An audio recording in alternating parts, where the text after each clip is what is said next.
మహాగణాధిపతయే నమః. ఓం గురుభ్యో నమః. ఓం శ్రీమాత్రే నమః. పరమేశ్వర స్వరూపమైనటువంటి జ్యోతిష, వాస్తు మరియు ఇతర అనేకమైనటువంటి శాస్త్రములను మనకు అందించినటువంటి మహర్షులకి నమస్కారం. హయగ్రీవ హయగ్రీవ హయగ్రీవేతి యో వదేత్ తస్య నిస్సరతే వాణీ జహ్నుకన్యా ప్రవాహవర్త. అరుణాం కరుణాతరంగితాక్షీం ధృతపాశాంకుశపుష్పబాణచాపాం అనిమాదిభిరావృతాం మయూకైః అహమిత్యేవ విభావయే భవానీ. శ్రీమాత్రే నమః. ప్రేక్షకులకి ఆ లలితాంబిక అమ్మవారి యొక్క అనుగ్రహం పరిపూర్ణంగా కలగాలని మనస్ఫూర్తిగా కోరుకుంటూ మనం ఈరోజు చెప్పుకోబోయేటువంటి టాపిక్ ఏమిటంటే, ఒక్కొక్క జాతకుడు ఒక్కొక్క విషయం వల్ల ఎఫెక్ట్ అవుతూ ఉంటాడు అతని లైఫ్లో. కొంతమందికి బ్లాక్ మ్యాజిక్ వల్ల కానివ్వండి, లేనట్లయితే కొంతమంది దృష్టి దోషం వల్ల కానివ్వండి, లేనట్లయితే మరి కొంతమందికి వాళ్ళ జన్మజాతకంలో ఉన్నటువంటి మహాదశ అనుకూలించకపోవడం వల్ల కానివ్వండి, వాళ్ళు పూర్వజన్మలో చేసుకునేటువంటి కర్మ వల్ల జరుగుతూ ఉంటాయి ఇవన్నీ కూడా. అయితే ఏ లగ్నం వారికి వేటి యొక్క ప్రభావం ఎక్కువగా ఉంటుంది వాళ్ళ జీవితంలో అనేటువంటి విషయాలు మనం ఇప్పుడు ఒక్కొక్క లగ్నాల రీత్యా చెప్పుకుందాం. అదేవిధంగా వారికి కొంతమందికి జాతకం ఉండదు, మరి అలాంటి వారు ఏ ఉపాసన చేసుకుంటే దాని నుంచి బయటపడతారు. ఈ విషయాలు చెప్తుంది నేనైనప్పటికీ కూడా చెప్పిస్తుంది సాక్షాత్ లలిత అమ్మవారిగా భావిస్తూ ఒక్కొక్క లగ్నం ప్రారంభిద్దాం. ముందుగా మేషలగ్నము, మేషరాశి. మీకు ఏ ఏ రూపాల్లో మీకు ఎక్కువగా ఇబ్బంది వస్తుంది, అసలు ఏ గ్రహాన్ని చూసుకోవాలి? మీకు పూర్వజన్మ కర్మ అనేటువంటిది బుధగ్రహం ద్వారానే మీకు కనెక్ట్ అవుతుంది. బుధ శని రెండు గ్రహాలు మీకు పూర్వజన్మ కర్మను రూల్ చేసేవి అవుతాయి. అందుకే నేను చాలాసార్లు చెప్తూ వస్తున్నాను ఏంటంటే, మీరు ఎవరికైనా అప్పులు ఇవ్వడము, అందులో ముఖ్యంగా బిజినెస్లో అప్పు తీసుకొచ్చి పెట్టడము, లేదా బిజినెస్ పీపుల్కి అప్పులు ఇవ్వడం ద్వారా మీరు ఇరుక్కుంటారు. అయితే ఇది ఒకటేనా, మరి మిగతా ఏ గ్రహాల వల్ల ఎటువంటి పరిస్థితుల వల్ల అవుతుందంటే, మీ బుధుడు కనుక పాడయ్యాడు, శని పాడయ్యాడు అనుకోండి, ఇంపార్టెంట్ వర్క్స్ వెళ్ళేటప్పుడు శనివారం కానీ బుధవారం కానీ వెళ్ళడం ద్వారా మీకు ఇబ్బంది వస్తుంది. అలాగే మరొక విషయం ఏంటంటే, పాడైతేనే బాగుంటే మళ్ళీ రాదండి. అలాగే ఈ బుధుడు ఎవరికైనా సరే పాడైనప్పుడు ఏమవుతుంది, అప్పులతో పాటు మంత్రాలు అంటే ఇతరులు చేసేటువంటి ప్రయోగాలు కూడా మీ మీద పనిచేయడం స్టార్ట్ అవుతుంది. అది కూడా ఎప్పుడు బుధుడు శని కనుక పాడైనట్టయితే. మరి ఇలాంటప్పుడు ఏం చేయాలి అంటే, సింపుల్గా దీని గురించి భయపడకుండా చక్కగా మీరు మన నవగ్రహాల్లో బుధ శని గ్రహాల దగ్గర దీపారాధన చేయడము, మరియు గోవుకి గోంగూర మరియు బెల్లము తినిపించండి. తినిపిస్తూ ఇంట్లో వీలైనంత మటుకు 11 రోజులు కంటిన్యూస్గా మీరు ఏం చేస్తారంటే, ఆ యొక్క గోమూత్రాన్ని ఇంట్లో జల్లి ఒక 15 నిమిషాలు ఉన్న తర్వాత కల్లుప్పుతో కలిపినటువంటి వాటర్ని ఒక 2-3 గుప్పెళ్ళు కల్లుప్పు ఒక వాటర్లో వేసి దాన్ని కలిపేసి నీట్గా ఆ వాటర్తో ఇల్లును తుడిచేసినట్లయితే ఇంట్లో ఉండేటువంటి నెగిటివ్ ఎనర్జీ అనేటువంటిది పూర్తిగా తగ్గుతుంది. అలాగే మరొక విషయం ఏంటంటే, ఇక్కడ సేవా సంబంధించినటువంటి విషయాల్లో చూసుకున్నట్లయితే ఎవరికైనా విద్య లేనటువంటి వారికి విద్యాదానం చేయడం ద్వారా బుధగ్రహ ప్రభావం అనేటువంటిది పాజిటివ్గా పెరుగుతుంది. అదేవిధంగా శని యొక్క ప్రభావం పెరగాలంటే పర్టికులర్గా మీరు ఈ రోగులు ఉంటారు, ఆర్తులు ఉంటారు, అంటే వాళ్ళకి హెల్త్ పరంగా ఇబ్బంది ఉంటుంది. కొంతమందికి ఏంటంటే చాలా మట్టుకు ఎలా ఉంటుందంటే, వాళ్ళ యొక్క ప్రభావం అంటే వాళ్ళ జీవితంలో ఉండేటువంటి అంటే లైఫ్లో ఉండేటువంటి వాళ్ళ ప్రభావం ఎట్లా పడుతుంది అంటే, పర్టికులర్గా ఒకటే గుర్తుపెట్టుకోండి, శని యొక్క ప్రభావం వల్ల ఆ మనిషికి ఎక్కువ రోగాల బారిన పడడము, అంటే నెగిటివ్గా ఉంటే. పాజిటివ్గా ఉంటే అదే శని ఆయిల్ పెట్రోల్ బంక్స్ ఇప్పిస్తాడు, అదే శని మంచి ఆయుష్ని ఇస్తాడు, మంచి ఉద్యోగాన్ని ఇస్తాడు, పెద్ద పెద్ద ఫ్యాక్టరీస్ కూడా ఇప్పిస్తాడు. అంటే కర్మకారకుడు శని కనుక పాడైనట్లయితే వాళ్ళకి ఏమవుతుందంటే ఎక్కువ హెల్త్ ఇష్యూస్ ఎదుర్కోవడం కానివ్వండి, అదేవిధంగా ఇంట్లో పెద్దవాళ్ళతో ఇబ్బంది రావడం, ఇట్లాంటివన్నీ జరుగుతుంటాయి. అలాంటప్పుడు ఏంటంటే ఇంట్లో పెద్దవాళ్ళని ఎక్కువ గౌరవించడం, ఏజ్డ్ పర్సన్స్ని ఎక్కువ గౌరవించడం, హాస్పిటల్స్కి వెళ్ళి రోగులకి ఏదైనా మీరు పళ్ళు అలాంటివి పంచడం, ఇట్లాంటివి చేయడం ద్వారా కూడా మీకు దాని ప్రభావం అనేటువంటి తగ్గుతుంది. మీరు సంతోషంగా ఉండగలుగుతారు. కొంతమందికి లగ్నం కానీ నక్షత్రం కానీ రాశి కానీ తెలియదు. మరి అలాంటి వాళ్ళు ఏం చేయాలి అంటే, వాళ్ళ జన్మజాతకంలో ఎప్పుడైనా ఒకటే గుర్తుపెట్టుకోండి, రుణాల బాధలు, శత్రు బాధలు, అదేవిధంగా రోగ బాధలు, అంటే రుణ రోగ శత్రు బాధలు, ఈ 3 బాధల నుంచే ఫస్ట్ మొట్టమొదటిగా విముక్తి పొందుదామని చూస్తూ ఉంటారు ప్రతి జీవి కూడా. అయితే ఈ యొక్క అంశం అనేటువంటి ప్రతి జీవికి ఉంటుంది, మనుషుడికి మాత్రమే కాదు.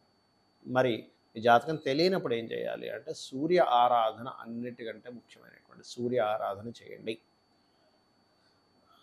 రెండవది ఏంటంటే, మీకు ఇష్టదైవం ఎవరైనా ఉంటారు, అంటే శివుడు కావచ్చు, నారాయణుడు కావచ్చు, అమ్మవారు కావచ్చు, ఎవరైనా కావచ్చు, గుర్తుపెట్టుకోండి. ఒకటే వాళ్ళ యొక్క నామస్మరణ తీసుకొని వాళ్ళ మంత్ర సాధన చేస్తూ ఉండండి రెగ్యులర్గా. అంటే వారి యొక్క నామాన్ని తీసుకొని ఓం నమో నారాయణాయ, విష్ణువుని కనుక మీరు ఇష్టపడుతూ ఉన్నట్లయితే, లేదంటే ఓం నమ శివాయ, ఓం శ్రీమాత్రే నమ, లేదా ఓం స్కందాయ నమ, ఓం మహాగణాధిపతయ నమ, అంటే మీ ఇష్టదైవాన్ని ఏదైనా తీసుకొని దానికి ముందు ఓము లాస్ట్లో నమః కలుపుకొని చేసుకోండి రోజు. ఇది మీకు ఈ మంత్రం ద్వారా ఏమవుతుంది అంటే, మీకు అసలు ఇష్టదైవం అనేది ఎందుకు ఏర్పడుతుంది? పాస్ట్ లైఫ్లో మీరు చేసినటువంటి సాధన ఏదైతే ఉందో ఆ సాధన ఈ యొక్క లైఫ్లో ఈ రూపంలో వస్తుంది. అంటే మీకు అది ఆ స్ఫురణ వస్తుంది, నాకు ఈ దైవం అంటే ఇష్టం అనేటువంటిది. అదేవిధంగా కొన్నిసార్లు జాతక దోషం ఉండదు. ఒక్కొక్కసారి ఏమవుతుందంటే మీరు వెళ్ళినటువంటి ఇంటి దోషం వల్ల అవుతూ ఉంటుంది. అంటే మీరు బాగా అబ్జర్వ్ చేసి ఈ ఇంటికి వెళ్ళినప్పటి నుంచే నాకు ఇలా జరుగుతుంది అని అనుకున్నప్పుడు మాత్రం మీరు తక్షణమే ఆ ఇల్లు ఖాళీ చేసి ఇంకో ఇంటికి వెళ్ళి మారిపోండి. లేదండి మాది సొంత ఇల్లు అండి, సొంత ఇల్లు అయినా సరే ఇంకా ఈ ప్రాబ్లం ఇట్లాగే ఉంటుందా, మేము మార్చుకోలేమా అంటే, ఖచ్చితంగా సొంత ఇల్లు అయినప్పుడు మీరు వాస్తు చూపించుకొని మీరు మార్చుకోవచ్చు.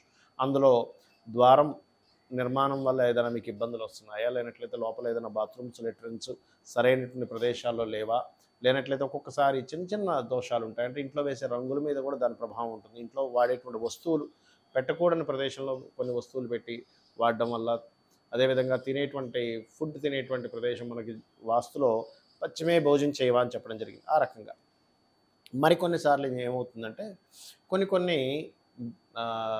నెగటివ్ ఎనర్జీస్ మనకు తెలియకుండా మనం వాటిని కనెక్ట్ అవుతూ ఉంటాం. అంటే అలాగా ఎవరో మంత్రించినటువంటి కొన్ని పదార్థాలని రోడ్ల మీద వేయడమో ఇట్లాంటివి చేస్తూ ఉంటారు. అలాంటప్పుడు వాటి యొక్క నెగటివ్ ఎనర్జీ ప్రభావం పడడం కానీ, లేనట్లయితే ఒక్కోసారి పితృదేవతలకి చేసుకోకపోవడం వల్ల, అంటే మీ యొక్క పూర్వీకులకి చేయవలసినటువంటిది ఏదైనా చేయకపోయినా కూడా వాళ్ళ యొక్క ఆత్మ సరైనటువంటి దీంట్లో, అంటే వాళ్ళ సోల్స్ బాధపడుతుండడం వల్ల అది ఫ్యామిలీస్ మీద ఉంటుంది.